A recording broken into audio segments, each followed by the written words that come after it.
Welcome to our YouTube channel. Today, we bring you a story full of surprises and hidden angles that few people know about. Don't leave just yet. Just when you think you've figured it all out, there are fascinating and meaningful details waiting for you at the end of the video. Let's explore together and uncover the special message this video has for you. Are you ready? Let's get started. The first encounter. When worlds collide, we all know the tale. How Christopher Columbus set sail from Spain in 1492 with 3 ships, the Nina, the Pinta, and the Santa Maria. His voyage was one of the most monumental in history, a journey that would change the course of the world forever. But the story is often told through the eyes of the explorers. What about the people on the other side? Who did Columbus find waiting on the shores of this new world? And how did they react to the arrival of the Spanish? This is the story of that fateful encounter. It is a tale of first contact between 2 civilizations that were worlds apart, both literally and figuratively. It is the story of what was gained, what was lost, and what could never be undone. October 11th, 1492, the day before everything changed the Caribbean, 1492. On the night of October 11th, a tension hung in the air as the Spanish fleet drifted ever closer to the unknown. The crew had been at sea for weeks, some with restless spirits, others with unshakable faith that they were on the brink of something extraordinary.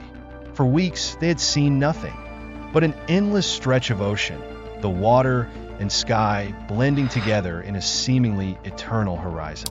But that night, something stirred. At 10 o'clock, Admiral Christopher Columbus stood on the deck of the Santa Maria, gazing out into the night. He felt it deep within him that something monumental was on the horizon. Suddenly, a flicker of light caught his eye. Was it his imagination, a trick of the moonlight playing across the waves? He wasn't sure, but the light flickered again, faint like a candle in the wind, rising and falling in the distance. Columbus squinted into the darkness, trying to confirm what he had seen. Could it be land? He wasn't certain. Yet as the minutes ticked by, his heart pounded louder in his chest. The possibility of discovery was too tantalizing to ignore. He called out to his crew, but no one could confirm what he had seen. Even so, a ripple of excitement spread across the ships. Could it be that their long journey was finally nearing its end? Unknown to them, on the distant shores of the Bahamas, an entirely different people were going about their evening, unaware that their world was about to be turned upside down. The Lucayan people, life before the Spanish, long before the Spanish had even dreamed of crossing the Atlantic. The islands that Columbus would soon call the Bahamas were home to the Lucayan people. They lived in harmony with the land, fishing in the turquoise waters, cultivating crops, and passing down their traditions through generations. Their villages were small but vibrant, a testament to the delicate balance they had maintained with nature. The Lucayans had their own way of life, their own belief systems. They worshipped a pantheon of deities connected to the forces of nature, offering prayers for good harvests, protection, and prosperity. Their world was one of rhythm and balance. Life flowed in cycles dictated by the changing seasons, the rising and setting of the sun. The arrival of the Spanish would disrupt that balance in ways the Lucayans could never have foreseen. October 12, 1492. The arrival in the early hours of October 12th. The Spanish sailors finally spotted what they had been hoping for: land. As the sun began to rise, the golden light revealed the lush, green shores of a new world.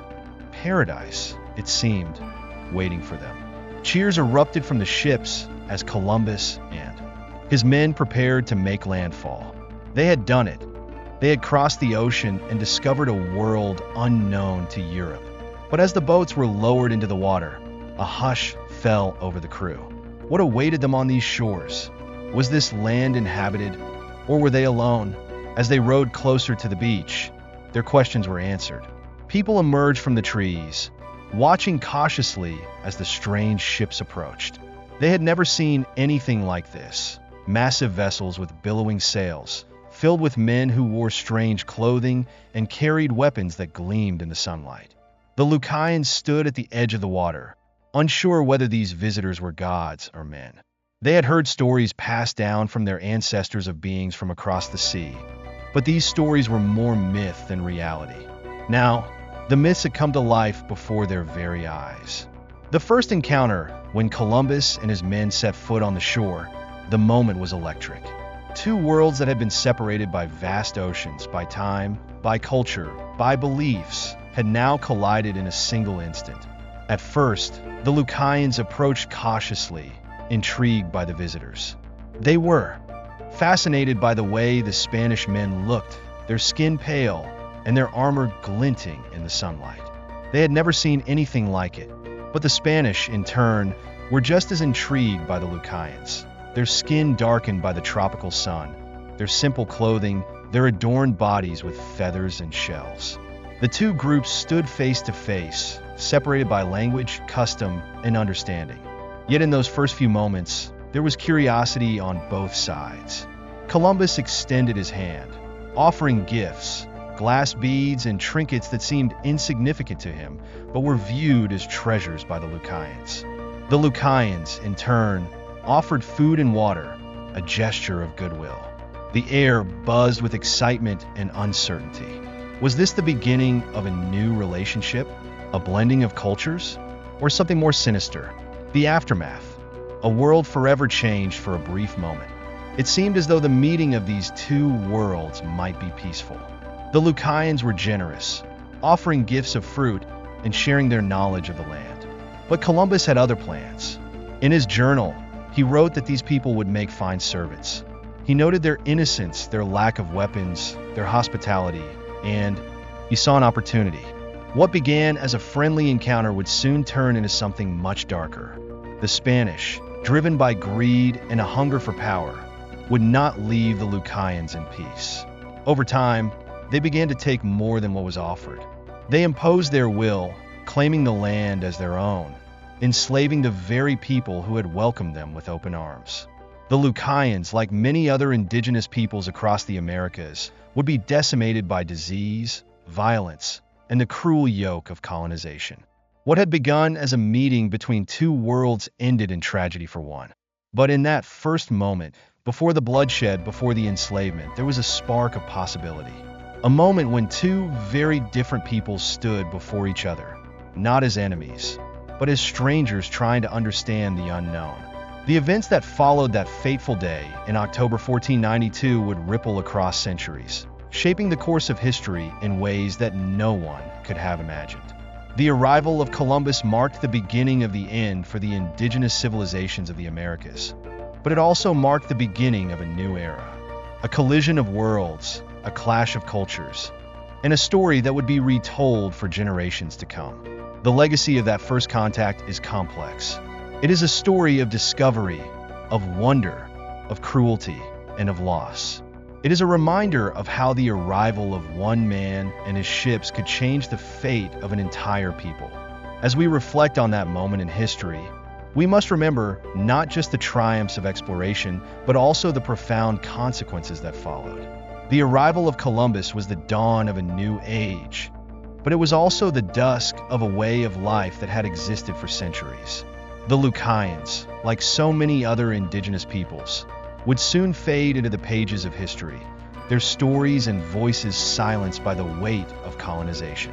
Yet, even in their silence, their legacy lives on, a testament to the resilience of the human spirit and the tragic consequences of a world forever changed by the clash of civilizations. The moment of discovery, an uncertain dawn as the journey dragged on, the anticipation in the air grew thicker with each passing day. Columbus, standing on the deck of the Santa Maria, could feel the pressure building. The crew had been at sea for over 2 months, exhausted, their bodies weakened by the harsh conditions, their minds filled with doubt. Murmurs of discontent had begun to spread among the men, and some wondered if they would ever find land. In a bid to keep the spirits of his crew alive, Columbus issued a challenge that played on their desperation for reward and recognition. With his voice commanding yet hopeful, he addressed the men gathered on the deck, urging them to keep their eyes sharp. "Whoever sights land first," Columbus announced, "shall be richly rewarded, a silk doublet, and 10,000 maravedis from the sovereigns themselves." It was no small promise, The prospect of such riches would have meant a complete change of fortune for any sailor, elevating him from the uncertainty of life at sea to a place of comfort and honor. The men on board, fueled by the promise of wealth and glory, pressed forward with renewed energy, peering out into the seemingly endless sea from the forecastle. Every shadow on the horizon was met with strained eyes and beating hearts. The Atlantic seemed vast and empty, the waves rolling endlessly under the moonlight, teasing them with the unknown. The night was cold and quiet, the only sound being the creaking of the ship's timbers and the soft lapping of water against the hull. Tension crackled in the air as the sailors kept their watch. Every man knew that the first sighting of land could come at any moment, and with it, the end of their arduous journey.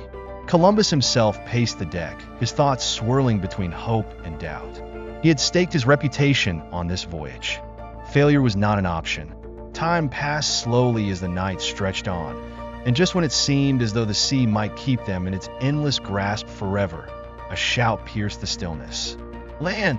It was a sailor from the Pinta, the ship that had ventured ahead of the others. The cry came at 2 hours after midnight, breaking the tension that had gripped the ships for so long. Hearts pounded and breaths caught in chests as sailors rushed to the edge of their ships. In the distance, land could be seen, an unmistakable dark shape rising from the horizon, a tantalizing glimpse of salvation. It lay just 2 leagues away, a mere handful of miles, but Columbus would not rush headlong into the unknown. He ordered the 3 ships to halt where they were, waiting for the dawn to reveal their prize in full. The hours between midnight and daybreak were filled with restless anticipation. The men could hardly sleep, knowing that the sight they had dreamed of for months was finally within reach. And yet, there was a sense of trepidation as well. What would they find when they set foot on this new land? Would it be paradise, as Columbus had hoped, or something far different? October 12, 1492. The first light of a new world finally. As the first light of dawn broke over the horizon, the land revealed itself in full. It was a sight that Columbus and his men would never forget. Lush and green, shimmering under the morning sun. Trees stretched high into the sky, their leaves a vibrant, almost otherworldly shade of green. The air, even from a distance, seemed to carry the scent of fresh earth and something sweet, perhaps the fragrance of exotic fruits that the crew had never before encountered. Columbus, his heart pounding with excitement, gave the order to move forward. Slowly, the ships crept toward the shore. The water grew shallower and calmer as they approached, and soon enough, they were close enough to lower the longboats and row to land. When they finally touched the shore, the sailors leaped from the boats with a mix of exhaustion and elation. They knelt down and kissed the earth, thankful that their long journey was finally at an end. Columbus himself stepped forward, his eyes scanning the landscape before him. He could feel the weight of history in that moment, knowing that this was the beginning of something far greater than any of them could imagine. Though they didn't know exactly where they had landed, historians would later debate which island in the Bahamas this was. The sense of triumph was undeniable. Columbus took out the royal banners of Spain and planted them in the ground, claiming the land for Ferdinand and Isabella. With a solemn and reverent tone, he named the island San Salvador, or Holy Savior. The New World unveiled. The Spanish sailors began to explore their new surroundings, moving cautiously through the unfamiliar landscape. The island seemed like paradise, so unlike the barren, rocky coasts of Europe. Here, the land was fertile and lush, with palm trees swaying in, the breeze and birds of every color darting through the air. As they ventured further, the crew marveled at the abundance of fruit growing around them. They saw coconuts hanging from trees, bananas ripening on vines, and strange fruits they had never seen before. It was a land of plenty, a far cry from the barren waters they had sailed across for weeks on end. But as they explored, they began to realize that they were not alone on this island. In the distance, they saw figures moving. People who were clearly not European, but inhabitants of this strange new land. These were the Taino people, who had lived on the island for generations. cultivating the land and building their homes in harmony with nature. The Taino approached cautiously at first, curious but wary of the strangers who had arrived on their shores. They had never seen men like these before, men with pale skin and strange clothing, carrying weapons that glittered in the sunlight. The Spanish, too, were fascinated by the Taino, who seemed so different from anyone they had ever encountered. The meeting of two worlds, when the two groups finally came face to face, there was a moment of silence. It was a meeting that neither side could have prepared for, a collision of worlds that had been separated by oceans and time. The Spanish and the Taino stared at each other, both sides filled with wonder and uncertainty. Columbus, always mindful of his position and the grandeur of the moment, stepped forward with an air of diplomacy. He extended his hand in friendship, offering trinkets to the Taino, glass beads, metal tools, and small mirrors. The Taino, in turn, offered gifts of their own, presenting Columbus and his men with food, water, and fruit. The two groups communicated as best they could, using gestures and smiles to bridge the gap between their languages. Though they could not speak to each other, there was a tentative bond forming, a bond that, for a brief moment, was built on curiosity and mutual respect. But beneath the surface, there was a tension that neither side could fully comprehend. For Columbus, this land was a stepping stone to greater things. He saw it as the first step in a grand plan to claim new territories for Spain, to spread Christianity, and to find the riches he had promised his sovereigns. For the Taino, this was their home, a place they had lived in peace for generations, unaware that their way of life was about to be changed forever. The beginning of an era as Columbus and his men settled into their new surroundings. They began to prepare for the next phase of their journey. They would continue exploring the islands, searching for gold and other treasures, and making contact with more indigenous peoples. But what they could not have known in that moment was that their arrival marked the beginning of a new era, an era of conquest, colonization, and ultimately devastation for the native peoples of the Americas. The lush green land that had seemed like paradise would soon become a battleground for control and power, as the Spanish sought to impose their will on the islands and their inhabitants. The Taino, who had welcomed the strangers with open arms, would be the first to feel the full weight of this new world order. In the years that followed, the Taino would be enslaved, their lands taken from them, their culture suppressed, and their population decimated by disease and violence. What had begun as a moment of discovery would end in tragedy for the indigenous peoples of the Caribbean, a tragedy that would be repeated across the Americas in the centuries to come. But in that first moment, on the morning of October 12, 1492, none of that was known. There was only the feeling of triumph and the hope of what was to come. Columbus had found his new world, and nothing would ever be the same again. Thank you for taking the time to watch today's video. If you found this story interesting and meaningful, don't forget to hit like, subscribe to the channel, and turn on the notification bell so you won't miss any exciting content coming up. Leave a comment to share your thoughts. We're eager to hear from you. See you in the upcoming videos with more unique and meaningful stories. Stay with us,